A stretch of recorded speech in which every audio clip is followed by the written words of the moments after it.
여러분은 장렬하는 태양 아래 뜨거운 사막을 걷고 있어요. 물자가 떨어졌고 물도 더 이상 없네요. 여러분은 비에 대한 환상을 꾸지만 하늘에는 구름이 없어요.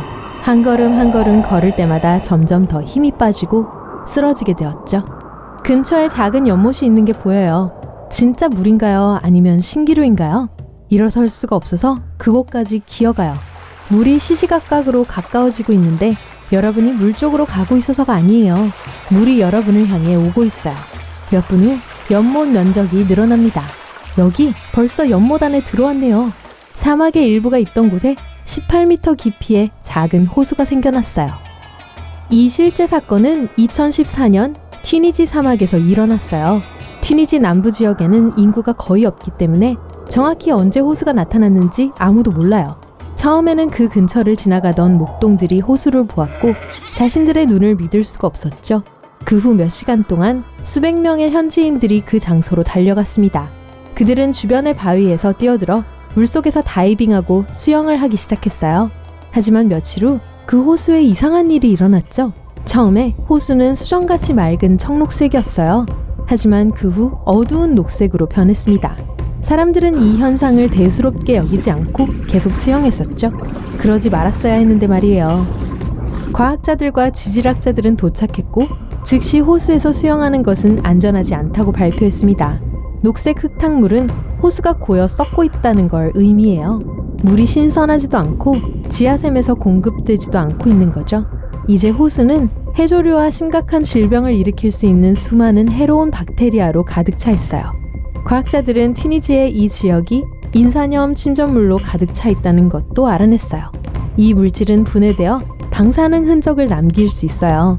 이 호수에는 발암 물질이 있고 독성이 있을 수 있으며 살아있는 모든 유기체에게 위험할 수 있어요.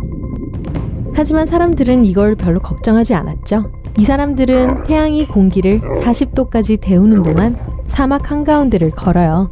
과학자들의 경고에도 불구하고 이 사람들 대부분은 시원한 물속으로 뛰어들기를 마다하지 않을 거예요. 지금까지 아무도 호수가 생긴 정확한 이유를 알지 못하고 있어요. 어떤 과학자들은 호수가 폭우로 인해 형성되었다고 믿고 있어요. 호수는 바위로 둘러싸여 있고 협곡 안에 위치해 있는데 물은 몇 개의 폭풍우가 지나간 후에 그냥 축적될 수 있어요. 일부 지질학자들은 지진이 호수의 원인이라고 생각해요. 작은 지진 활동이 수면 위에 있던 지구 암석을 파멸시키게 된 거죠. 그리고 이 구멍을 통해 모든 물이 튀어나온 거예요. 그리고 만약 이 이론이 맞다면 호수는 갈라진 틈을 통해 다시 지하로 다시 떨어질 수 있어요. 이는 채워진 욕조의 배수 구멍에서 플러그를 뽑는 것과 같은 상황인 거죠. 아주 작은 지진만 일어나도 그건 플러그를 뽑는 것과 같아요. 그러니 만약 여러분이 이런 곳에 있다면 이 방사능 호수에서 수영하지 마세요. 카리브해 섬 지역으로 갈게요. 맑고 푸른 바다 중에 독특한 호수를 찾아볼 수 있어요. 파라다이스 섬들 중 한 곳에 위치해 있습니다. 여러분은 호수를 바로 못 알아볼 수도 있어요. 그 지역 전체가 거대한 콘크리트 플랫폼처럼 보일 수도 있거든요. 하지만 중요한 것은 그 표면을 밟지 않는 거예요. 피치레이크는 물이 아닌 액체 아스팔트로 채워진 호수예요. 이곳은 세계에서 가장 큰 아스팔트 퇴적물입니다. 뜨거운 것처럼 호수 곳곳에서 김이 나고 있어요. 호수의 깊이는 75m예요. 그 안에 보잉 여객기 한 대가 똑바로 서 있을 수 있을 만한 크기죠. 호수를 완전히 연구한 건 아니지만 과학자들은 이 호수의 지구의 지각의 아래에 깊은 단층이 있다고 믿고 있어요. 엄청난 양의 기름이 거길 통해 새어나오고 있는데요. 그 후 다양한 화합물을 통해 아스팔트로 변하게 됩니다.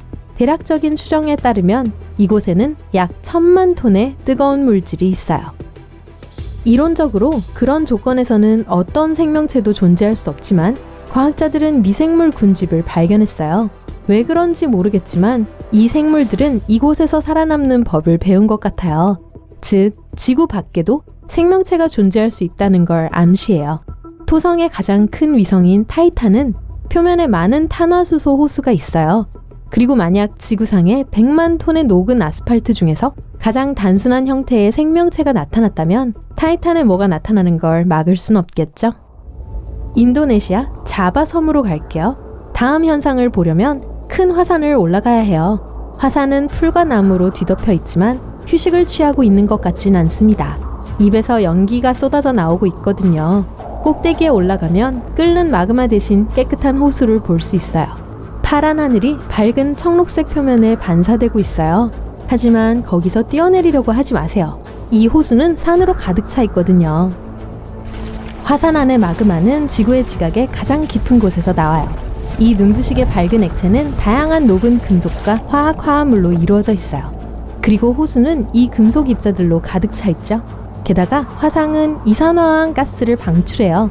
이 가스가 금속과 결합될 때 아름다운 청록색을 띠게 되죠. 여긴 밤에 다시 오시는 게 좋겠어요. 어떤 곳에는 황이 많이 농축되어 있습니다. 이 축적물들은 호수에서 나와 공기와 접촉하게 되는데요. 그때 주변의 모든 것들이 밝은 푸른색 불꽃을 내뿜게 됩니다. 옆에서 이걸 관찰하는 것은 안전하지만 너무 가까이 가지 마세요. 이 섬 근처에는 산성호수가 하나 더 있어요. 여기 또한 공기 중으로 유황가스를 방출하는데 이게 산소와 접촉했을 때 쉽게 점화되죠. 그리고 이런 일이 일어나면 가스가 밝은 파란색 전기 불꽃을 터뜨려요. 낮에는 불길을 보기가 어렵지만 밤에는 멀리서도 이런 섬광을 볼 수 있습니다.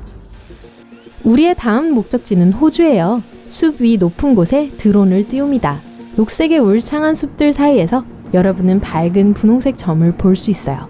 우리가 찾던 호수예요. 이번에는 아름다운 분홍색 때문에 여러분은 수영을 하지 않을 수가 없죠. 여러분은 거기서 휴식을 취하면서 아름다운 사진을 찍을 수 있어요. 이 호수는 수천 명의 관광객들을 끌어모으지만 과학자들은 최근에야 이 특이한 색깔의 이유를 알아낼 수 있었어요. 멜버른에 있는 이 짠 호수 바닥에는 특별한 조류가 자라면서 빨간 색소를 분비하고 있는데요. 햇빛, 높은 온도, 그리고 적은 양의 강수량으로 호수를 분홍색으로 바꾸는 거죠. 그런데 이런 현상이 호주에만 일어나고 있는 게 아니에요. 전 세계에는 분홍빛의 물이 있는 호수들이 곳곳에 있어요. 여러분은 세네갈, 볼리비아, 케냐, 그리고 많은 다른 나라에서 그것들을 찾을 수 있죠. 이곳들의 물 또한 짜고 특이한 조류의 붉은 색소를 포함하고 있어요. 우리는 뜨거운 해변을 떠나 추운 캐나다로 날아갑니다. 여기서 얼어붙은 아브라함 호수를 볼 수 있어요. 얼음을 밟아보니 안에는 거대한 얼어붙은 방울들이 보이네요. 해파리 모양의 이 거품은 수천 개나 있어요. 이는 메탄입니다. 인화성이 강한 물질이죠. 풀, 나뭇잎, 나무 조각, 그리고 호수에 떨어지는 모든 유기 물질은 메탄을 방출하는 수많은 박테리아의 먹이가 됩니다. 언물과 접촉하면 메탄은 수만 개의 얼린 공으로 변해요. 얼음이 녹으면 방울은 터지고 지글거리죠. 이 현상은 북극해의 일부 해안에서도 관찰될 수 있어요. 그곳에서 방울의 크기는 풍선보다 몇 배 더 클 수 있어요. 아름다운 광경이지만 메탄이 공기와 접촉할 때 발화되기 때문에 안전하진 않아요. 우리의 여행지 중 가장 추운 곳에 왔어요. 지구에서 가장 건조한 사막 근처에 있는 남극 대륙입니다. 건조하다고 해서 반드시 덥다는 의미는 아니에요. 그런 곳은 강수량이 가장 적은 지역을 말합니다. 사막은 모래와 선인장이 있는 곳이 아니라 거의 살아있는 생명체가 살지 않는 곳을 말해요. 남극 대륙의 어떤 지역들은 이 두 가지 조건을 충족합니다. 하지만 이 차가운 사막에서 작은 호수를 발견할 수 있어요. 이 호수의 깊이는 겨우 몇 센티미터예요. 엄밀히 말하면 연못이죠. 하지만 가장 놀라운 점은 액체 형태를 유지하고 있다는 거예요. 이곳의 온도는 영하 50도까지 떨어져요. 연못이 얼어 있어야 하는데 그런 일은 일어나지 않죠. 돈 후안 연못은 지구상에서 가장 소금기가 많은 저수지 중 하나예요. 이곳에 든 소금의 양 때문에 물이 얼지 못하거든요. 과학자들은 60년 이상 이 호수를 연구해왔지만 여전히 이곳에 물이 나타나는 정확한 이유를 찾지 못하고 있어요.